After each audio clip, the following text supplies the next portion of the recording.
Welcome to coffeeis.me podcast, where me means you, or more precisely, us. This is the show where your host, Valerian, and Marcus, without using any interrogation techniques, convinces coffee professionals to reveal their secrets to teach and inspire you to make better coffee and earn a few bucks on the side, if that's what you fancy. Let the show begin. Hey guys, thank you so much for tuning in to Coffee Is Me podcast. Valerian here with a tiny pre-podcast message. I have a good news, a tiny bad news, and a superb news for you. The good news is that, as you will see from the recording, we upgraded our equipment and I think the quality is tenfold compared to the last time. The bad news is that thanks to the new technology, I kind of missed the first 5 minutes of the podcast, so I apologize for that. You know, usually the first 5 minutes are kind of just a very polite, hey, how are you, blah blah blah. So yeah, we skipped those. Maybe some people are actually happy about that. And the super awesome news is that in the last podcast we promised a Coffee Is Me meetup. Just in the case that you are not the member of the Coffee Is Me Facebook group, or you did not notice the little calendar on Coffee Is Me website, I'm just letting you know that our meetup is going to be on December 14th. It's free. It's our thank you to you guys for listening, for tuning in, and just sending us all those amazing questions and emails. We are going to have this event in San Rafael, California in Boot Coffee campus. So if you are interested, let us know. Either register on Facebook on the event or go to Coffee Is Me website, and there is a little calendar where you can register for the event so we know that you plan to come. Again, the event is for free and it is our thank you for you being awesome. All right, that's all for the announcements. And now let's roll with the podcast with the amazing Umeko Motoyoshi. Enjoy. When you're working with consumers, how do you set up the tastings and the cuppings? I have yet to teach a class that's a tasting class that's 100% for consumers, but I have done a lot of cuppings that's 100% consumers. So how do I set the cuppings up? Yeah, do you do it as a cupping? Do you do it as a tasting of filter coffee? Why did you decide to do it whichever way you do it? Yeah, at previous jobs where it was part of my job to do the public cuppings or whatever, I would kind of set it up just like a regular cupping and be really intentional about making sure everyone knew how to cup before they went through the table. But for me now, as someone working for myself, how I would structure it really differently. I think I really like how certain coffee companies, when you go to their tastings for the public, for consumers, they do filter coffee. I think that's really nice because the cupping that's interesting and it can be fun for people. And I also think it's nice to have an option where it's immediately a lot more approachable for consumers. So they're more focused on the coffee itself and less focused on, okay, so I get this spoon and then I make a certain sound and then I spit it in a cup. The process can be distracting. So when you're wanting to just show people the coffee and get them to experience the coffee, then I think it's really nice to have the filter set up. I'm so happy that you're saying that because we had an event in Slovakia. I still have a company in Slovakia, and every time we kind of team up and do a presentation for public. People always like, oh, can you do cupping? I was like, why do you want us to do cupping? I mean, they don't know how to do cupping. They find it intimidating. Better let's just brew them awesome coffees and let them immerse in it rather than focusing on, as you said, the slurping, do I slurp right? This guy slurps differently. It's like, they kind of like focus on a technique rather than on a coffee. So I find it like, I don't know, if Slovaks are listening, stop doing cupping for consumers. Just if they want to do it for fun, sure, but not when you're showcasing your coffees. I find it kind of like, I agree with you, distracting, right? Yeah, 100%. My first lecture ever at SCA was a lecture on cupping in the cafe, and pretty quickly after giving that lecture, I realized the limitations of that model. It's like totally overwhelming and intimidating, and people stop focusing on what's in their cup, which is too bad. Do you think a cupping spoon makes a difference?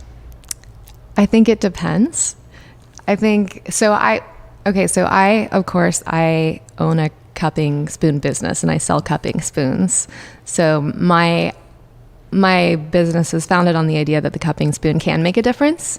I think any tool that you use for something that's important to you can make a difference, and any tool can be used as a tool for empowerment. So I focused on the cupping spoon because I felt that cupping was an area in my professional life where I felt very disempowered.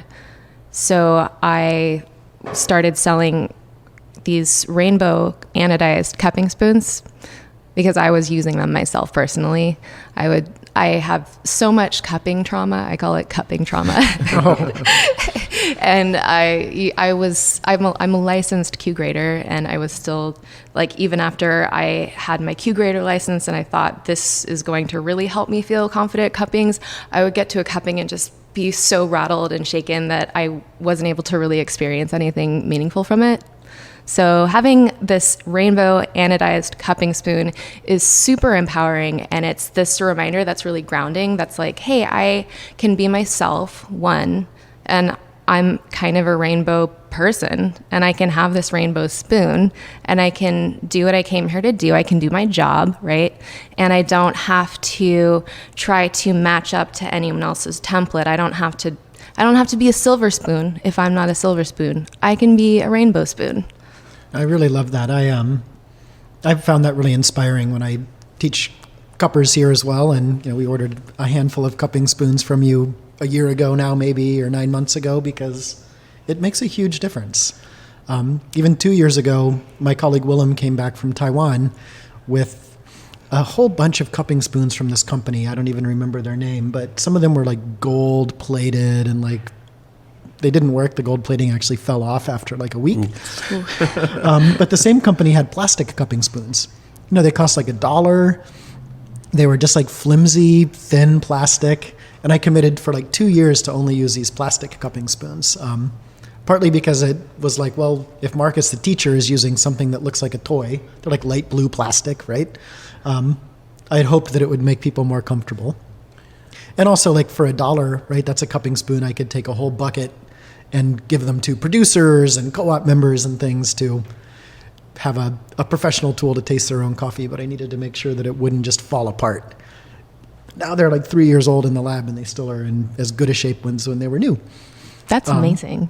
But it's cool. I love your anodized spoons and the black ones and the gold ones. I always say, if you feel like Beyonce today, here's your gold spoon. If you feel like Bauhaus today, here's a nice black spoon. Make some music references. When I work with Marcus on the courses, usually I'm his assistant, so he tosses me in with the students to the cupping room, and they do their cupping exercises, and I'm he's doing his Facebook or whatever he does during that time, and and I see many people kind of gravitating towards your spoons, and I was like, wow, that's kind of cool, because I think that personality really matters.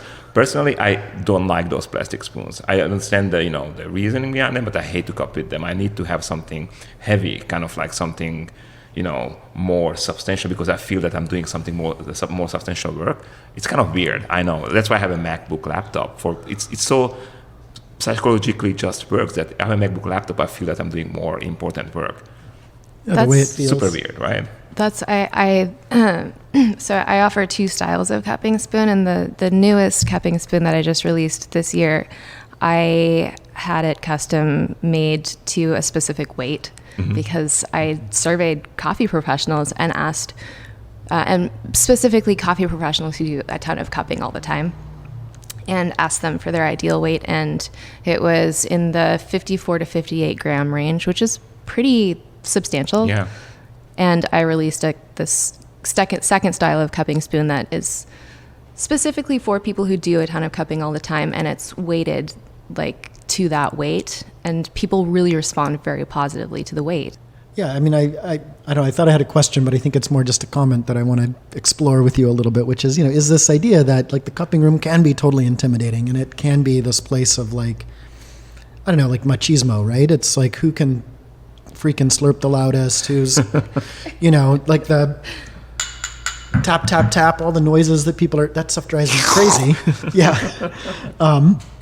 But at the same time, it's like, there also is like important work, as you say, the people that are cupping kind of, for their career, like there's high values on the line, contracts worth a couple $100,000. Like when you think about this, how do you balance the kind of need for it to be like an open and welcoming place with the kind of intensity of the task at hand? I think it depends on the function of any given cupping. Right. So it's if it is a cupping where it's open to the public and it's for consumers, then you have a very different goal than if you're trying to decide what green coffee you're going to purchase or whatever. That's right. Very different value associated. I think also the idea of something being important and serious and also being a welcoming and safe environment, those are not mutually exclusive. Mm-hmm. So you can have an environment that is professional and it's serious and it's taking the task at hand seriously, and also you can do that in a way where that is not, I think that is not synonymous with machismo or being a jerk. 100%. And that actually is something that I think a lot of people confuse. They're like, oh yeah, well, cupping is very important and serious, and that means that I get to act like a jerk. So I think kind of picking that apart and saying, well, here are these specific behaviors that come up again and again in cuppings kind of across the board that tend to make people feel uncomfortable, and that we don't actually need to make the cupping successful no matter what the cupping is for. Picking apart those behaviors and identifying them. I wrote a series of articles about this year. That can be really helpful in just saying, okay, this is some stuff that maybe we don't need to do ever at all. And it can make the cupping, no matter what the cupping is for, it can make the cupping more successful. Mm-hmm. No, I love that. And I think we've kind of tried to set up this space maybe with some of the same mindsets in mind. We're Boot Coffee, we're this coffee lab. We do a lot of, kind of high value work for clients. But I never wanted the space to feel like a lab. I didn't want it to feel like a sterile, all metal tables, white tile cupping lab. I've spent too much time in those. I want it to be comfortable, and people often wonder why like our rinse cups for our cupping spoons are just a bunch of old coffee mugs. Because you know what? I love seeing the original Intelligentsia logo on a mug, or a mug from some producer client that I worked with 5 years ago that's chipped and has a little crack running down the side, because it kind of puts me in a comfortable space as well, and hopefully it does so for clients and students. That's really cool. So.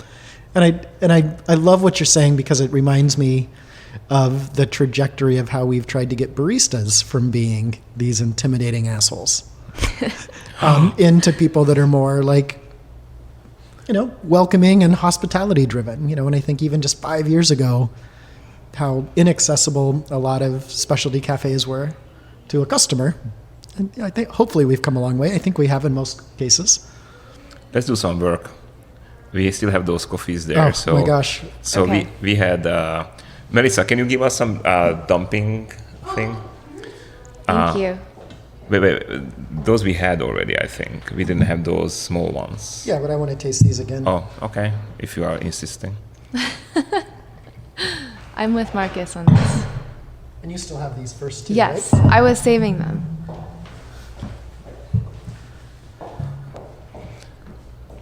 Yeah, so it's not only fun this podcast. We have to work here too. We have to taste these coffees and... You can keep them here for now. Thank you. Thanks.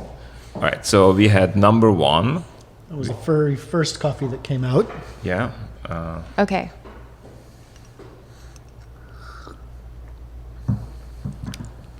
So what do you think about that coffee, and who do you think it is for? Okay, so once again, this is my worst nightmare scenario. Yeah, we torture people. And I'm here being also. recorded. This coffee for me, one thing that stands out to me right away is there's a nice minerality. It's almost effervescent to me in the finish. So I really like that. And the finish also is really nice. It's silky, it's lingering. There's some nice, delicate, light fruit that reminds me of, it's like kind of like tropical, like a star fruit, kind of that family, but also there's some nice like red berry notes that I appreciate in it. And overall, it's like a very stunning coffee, right? And texturally, I think that's what stands out to me the most, more than any particular like flavor note. And the balance of the coffee is also really nice. So I'm not overwhelmed by any particular like, oh, it's super acidic. It's like really sweet. It's this or it's that. It's very nicely balanced. So I think this coffee would be, I think this coffee would be good for coffee professionals and for people who buy, who tend to buy like specialty coffee, those kinds of consumers. I love this coffee. I think it's really nice. And also I think my mom, for example, would not enjoy it. I think the average kind of coffee consumer would probably prefer something that has a heavier texture to it. This is like a pretty light-bodied coffee. So like average consumers, I think, really appreciate coffee that feels like it has a weight to it. Kind of like a cupping spoon, right? Yeah. Yeah, I often wonder like how many of the folks that put milk in their coffee, for example, they're just doing it to intensify the texture, right, more than any flavor that it adds or flavor that it changes. Right. Yeah. And I think they do it also to kind of minimize the bitterness, because usually the coffees they drink with milk, it's so bitter and unpleasant. It kind of like cuts it through. Could be. So I love that you said your mom, because I always use my dad as the example where I'll bring coffees like this home for the holidays, and he kind of gets it, kind of likes it, but after like the second morning, or usually midway through the second morning, he looks at my wife, Devora, who works for Equator, and is like, okay, where's the Equator blend? I know you brought something that's a little bit darker, that's going to taste better with my milk and sugar. Yeah, I think so. I mean, to me, I think it's kind of like, for me, if I'm really hungry, like I can appreciate a nice salad, but also I want some protein. I'm not going to be satisfied just eating salad all the time. So can we reveal what is this? So this is Finca La Mula, which is a farm that Willem owns. So our company kind of manages that farm in Panama. It's a geisha, lot 7 from this year. I just roasted it about an hour before you came. Ooh. Because I realized we didn't have any. So it's always fun to break rules and taste like just roasted coffee. Oh yeah, that's what I wanted to say, that it was not open. Blah blah blah. No. I think one of the cool things about like the Akawa, right, is I can roast just enough for a Chemex, but also roast coffee and then drink it right away. It tends to kind of open up a little faster. All right, let's talk about number 2. Okay. Can I have some of the number 2, please? Yes, it is that. This one.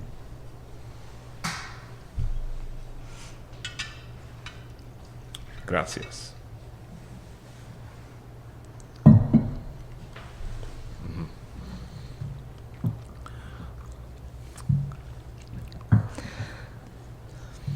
So yeah, I think this is a very different coffee. The roast is different on this, and the flavor profile is totally flipped. It's focused on nuttiness. That's what comes up for me right away, is the nuttiness, and some dark chocolate.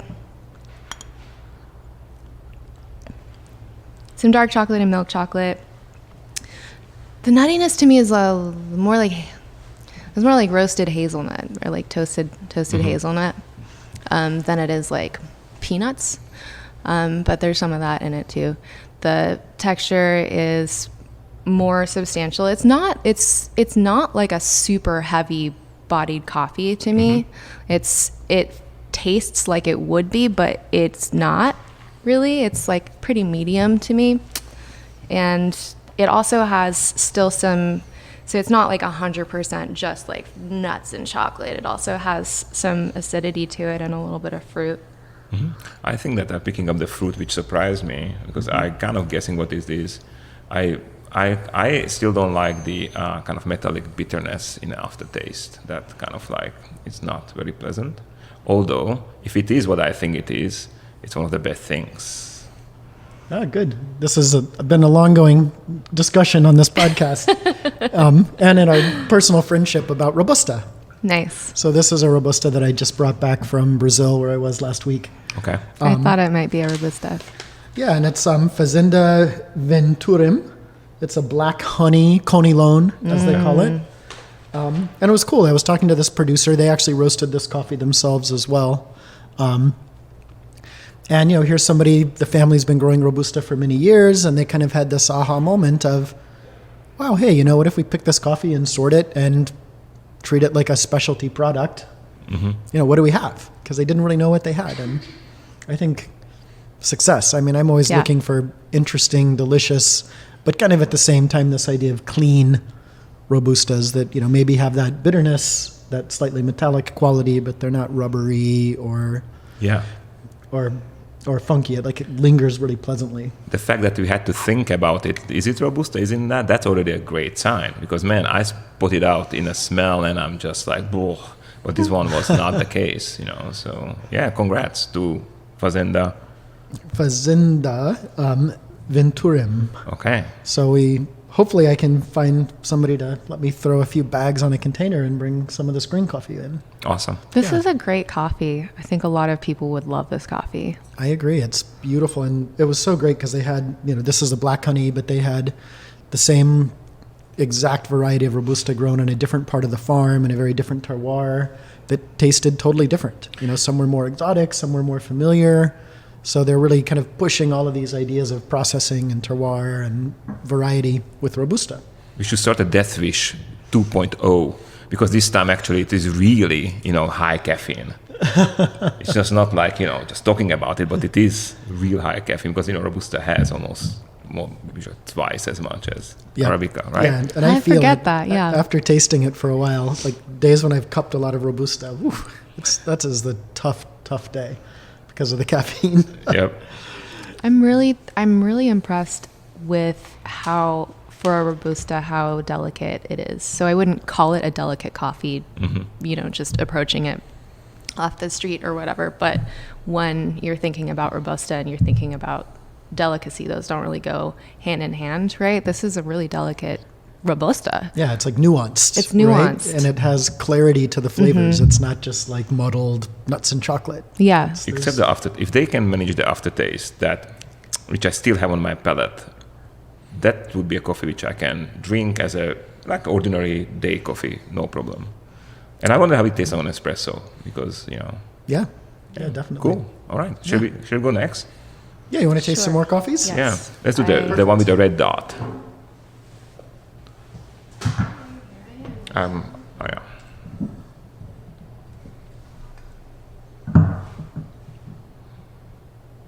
Thank you. So we just discarded a little bit of this Mula and Thank you. Robusta that was left in our cups, as Umeko commented. Oh, here I am wasting coffee. Nobody take my picture while I'm doing this. But I think one of the most interesting books to come out in coffee this year is your book. So we'll make sure we have the time to talk about that later on. Well, thank you. Okay.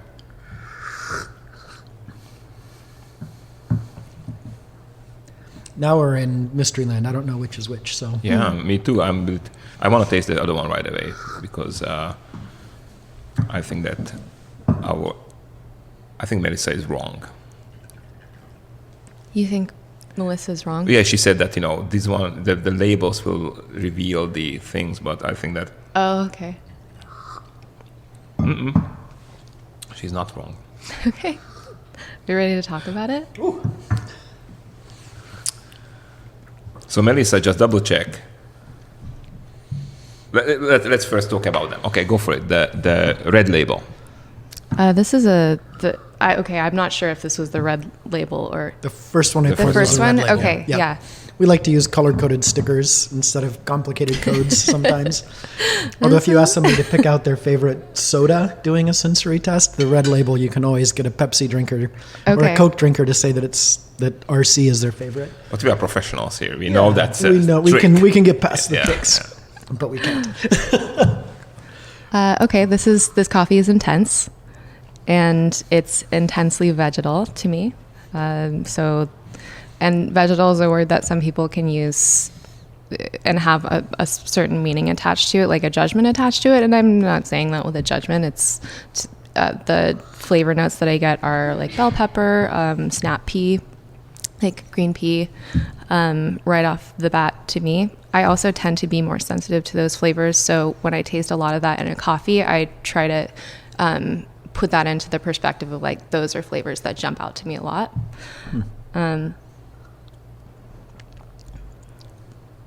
It's very sweet, and I really appreciate that sweetness. There's a nice acidity. It's a malic acidity. It reminds me kind of kind of like an apple juice. I would say apple juice. Yeah. So, and it has like almost, I mean, it's intensely sweet. It's a very sweet coffee, right? And the acidity is, if you drink apple juice, the acidity and the sweetness in like a concentrated apple juice like that you buy in the store, that it really matches up very perfectly, I think, with what I taste in this coffee, where and the intensity, of that is very, it matches up really well with that. And there's a nice body to it. I like the body. It's very silky and round to me. The finish is really nice. It's a mouth-watering finish. Keeps going. Yeah. Nice. I was super surprised about this one, honestly. Yeah. Yeah. I love the tension between that sweetness and the bitterness as well. And maybe it's sort of thinking about bitter, having just tasted a robusta. Mm-hmm. But there's to me, the intensity of the bitterness is more in this coffee than even in the robusta. But it totally works because it's kind of supported by that, Right. rich, caramelized sugar sweetness.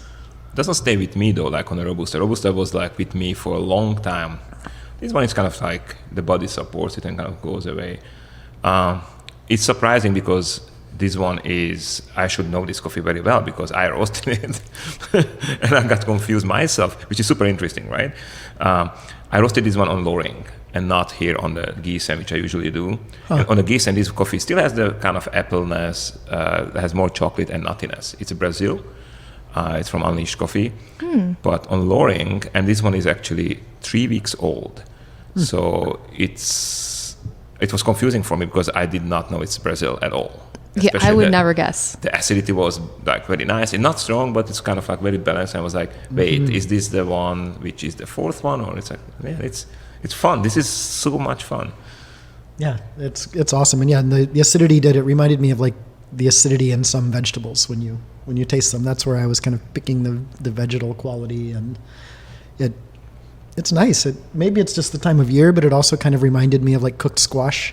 Right? It was sweet in the way that like a delicata squash or something is when you cook it. Ooh, I love delicata squash. I know we bought one last night, so I feel like an NPR host right now.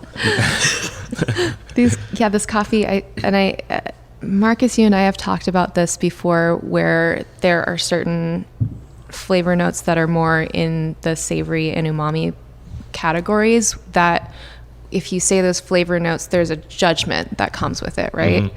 So, and because that doesn't necessarily fit into how we score coffee, the way that we score coffee, like the sheet prejudices us toward specific flavors in coffee. And it's not language that necessarily sells coffee. Right. We don't put on the bag that it tastes like squash necessarily. So we don't end up looking for those qualities, and when we do find them, we might approach them with a bias against them. Mm-hmm. And for me, I I personally like. I taste this coffee and I taste a lot of those more savory qualities along with the sweetness, and I think it's really nice. You mentioned there's something. Let me kind of like rewind you, which touched the topic of objectivity and cupping. That we have certain expectations when we cup coffees, but isn't cupping as a Q grader shouldn't be it for us like very objective rather than subjective? That's the question? Yeah. Okay. Yeah. I think there is an idea of what should be, and then there's the idea of what's possible. And those are sometimes aligned more closely than other times. I think in coffee, we have established these systems that don't lend themselves particularly well to objectivity. Even the Q grader course is, when you take the Q grader course, you're calibrating to your cohort. You're not calibrating to a standard. You're not calibrating to your instructor necessarily, or to like a CQI standard. You're calibrating to the people around you. So that itself lends to more subjectivity. And like I mentioned before, when you are scoring coffee using the SCA cupping sheet, you're given these sort of designated boxes where you're looking for, it's this amount of sweetness, it's this amount of acidity, whatever. You don't have a box that's like, oh, it's this amount of umami, it's this amount of savory, right? So your experience is really heavily informed by the score sheet, basically, because you're looking for those things. And then you also, each person has their own sense memory bank that's very individual and very specific to your upbringing, to the foods you grew up eating, to the foods you eat now, to that last meal you ate, right? And like Marcus, you were mentioning squash, and you're like, I don't know if it's just because squash is in season right now, you know? 100%, yeah. So because humans we're not rational, and I don't say that in a mean way. Like, I think that's something that's really endearing and wonderful about humans, is that we're not rational. We're very emotionally driven, and we're very motivated by a lot of factors that are in the moment, and also that are in our heads, you know, and we aren't great at separating it out. And we don't have to be necessarily, but we are not precise scientific instruments. So I think that is something that is really beautiful, though, and something that should be recognized, not so we can say, and we are terrible, but, you know, that can be recognized and say, like, and that's really cool about us. And also, when we're assigning a value to a coffee based on our own subjective judgments, I think it's really important to really recognize that these are subjective judgments. Yeah, I agree. I think the agreeing to disagree sometimes about a score is just as powerful, and it's a change in the Q program that I've seen over the years, where it seems that instructors now are much more likely to kind of empower students to own a coffee, right? If you really love a coffee or you really object to something in a coffee, use your range. Don't be afraid of being out of calibration, as long as your experience of it and your description of it kind of aligns. And I think that's important, because you see that, like, especially cupping with producers that really know the markets for their coffees. You go to Panama and you cup coffee with Wilfred Lamastus, and he can sort of look at a room and kind of think about the cultures that people are coming from, the cultures that they're from, the countries that they've traveled from, and know that, like, certain coffees will probably be more appealing. It's not as you said, it's not a scientific formula, but it's like, oh, these coffees I think are going to be more appealing to the cuppers in the room from Hong Kong than the cuppers from the US in the room. I love Wilfred and Lamastus, and I love his coffees, but I have to say, somebody gave me his $2,000, whatever it was that. It was $1,100 coffee. We tasted that here a few weeks ago. I was super disappointed about that. I was like, no, I was like, what happened with the beautiful Lamastus coffees?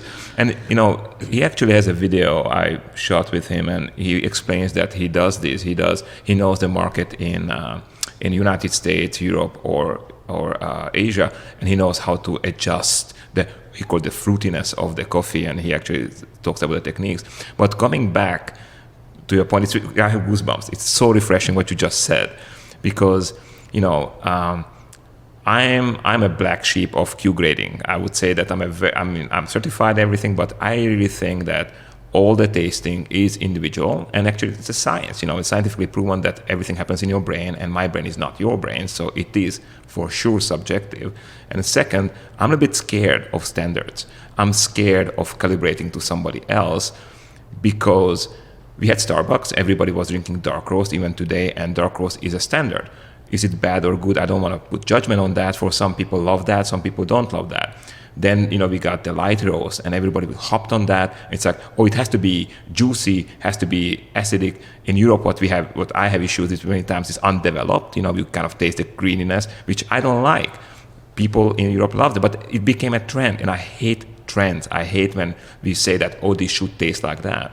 I think if you surprise me unique flavors, that's the best thing. So I'm a bit scared of the Q grading that way. I understand all that, professional need and stuff for that, but I'm kind of scared of that it will, again, create us kind of like a concept that, the coffee should taste like this. A good example is the geisha, when everybody competes with geisha. It's like, I love geisha, but if everybody will compete with geisha, what about the typicas? What about the bourbons and laurinas or whatever, we have in the world, right?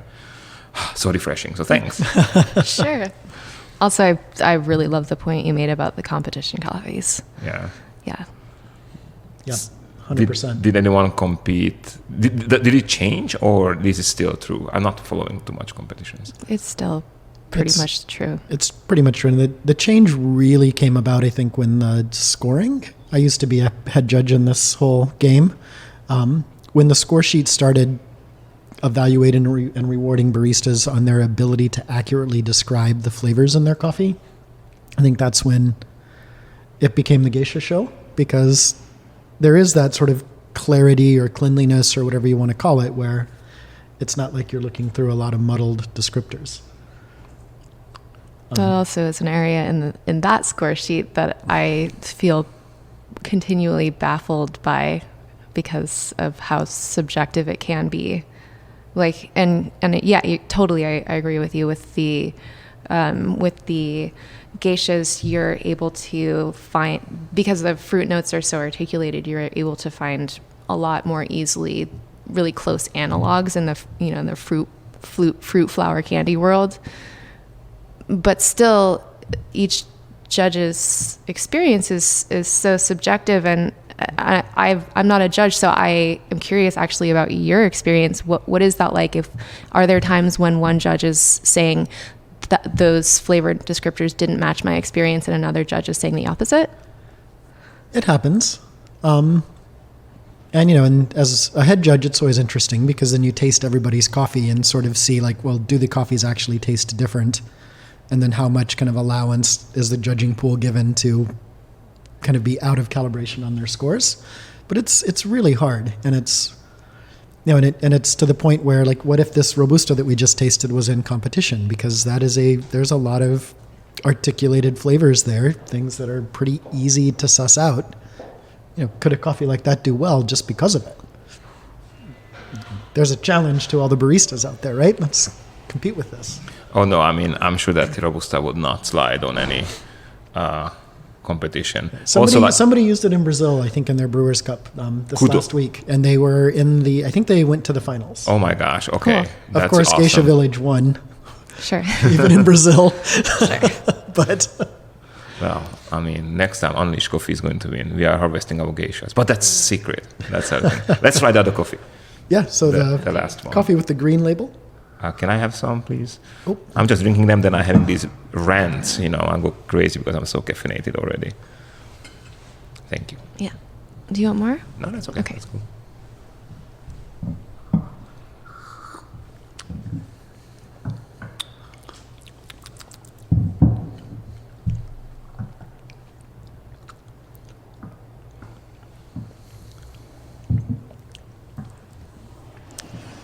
Go for it. Ooh, I like this. Ooh, I'm so happy. I know somebody who will be very happy.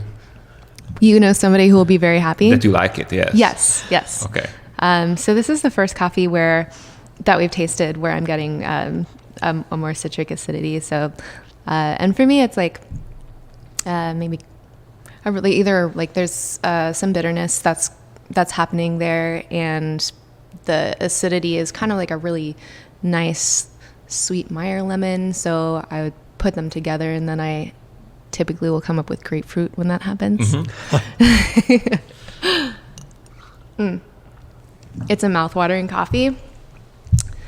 It tastes like just drinking some fresh, clear grapefruit juice. It's very texturally dynamic, I would say. And the sweetness is definitely noticeable, and it's there. I would say there's more acidity, but it still feels balanced to me. 'Cause I think to me, like, you can have a coffee that's more acidity forward, but still have balance there. And I really appreciate that about this coffee. There's some other fruit happening there that I really enjoy. Is like strawberry shortcake stuff going on,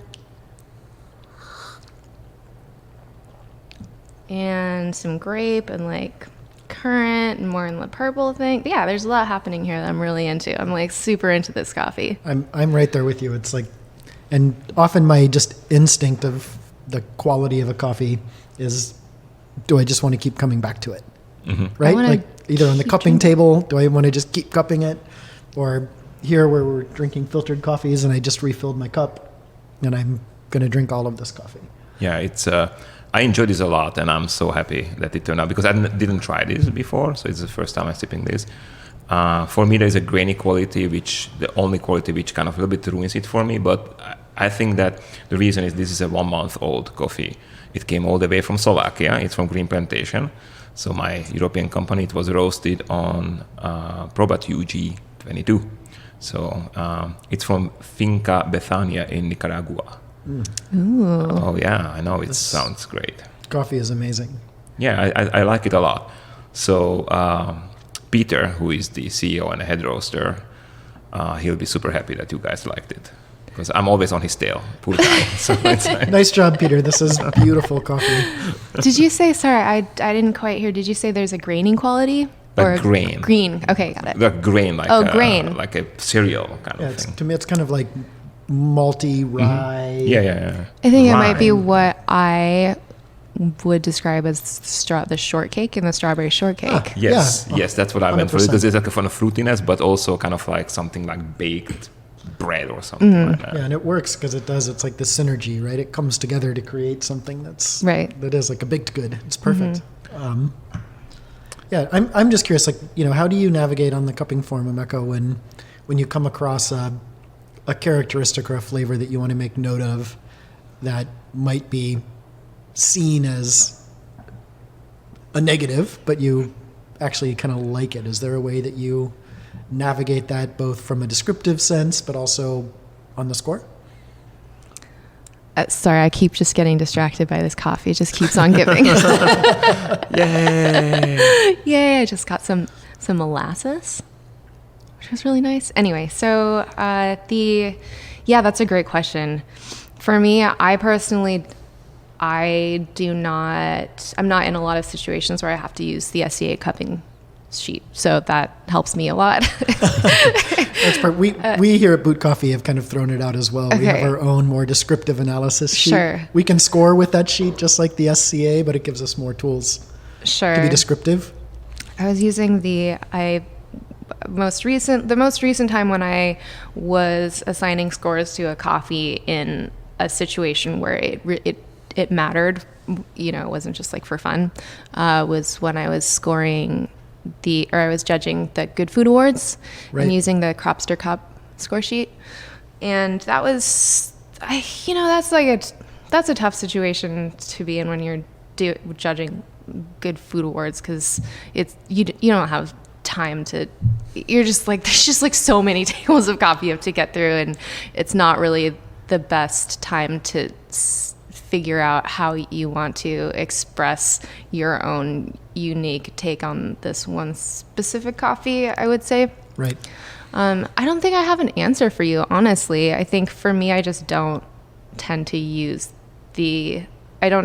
score sheets because I feel pretty limited by them.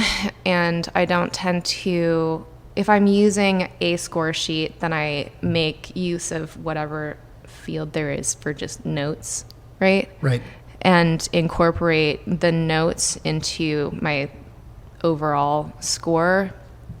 So if I'm adding everything up and it doesn't totally make sense, then unless I incorporate the qualities that I noted in the like extra notes field, then I kind of look back through the score sheet and think like, how can I translate that into one of these boxes to bump up that score?